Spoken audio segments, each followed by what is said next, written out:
Hi everybody, welcome back. In this episode, I'm making plant stands.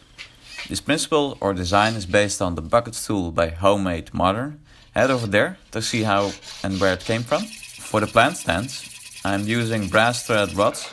My thought or hope was that it would combine nicely with the looks and feel of concrete. This plant stand will not be very high, 20 centimeters or 8 inches.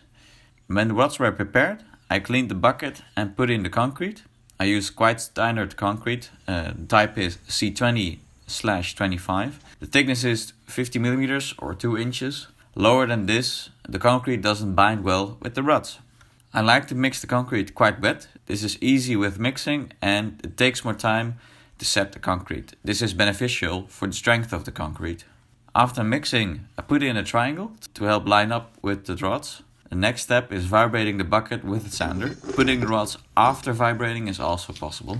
When that is setting, it's also very nice to use copper pipe as legs. The pipe material cuts easily with a pipe cutter and this is even quicker than the saw. When the concrete has set for 48 hours, 72 hours is even better, I could release it. I pushed hard on the walls and repeated this until the concrete is almost loose. At that point, I could pull one of the legs and get it out.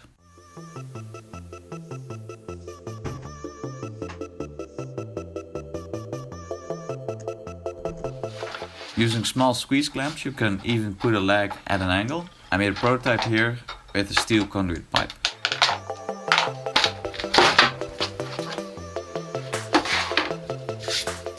And then the stands are finished. I like how they turned out, and using the different materials was interesting and fun. Thanks for watching.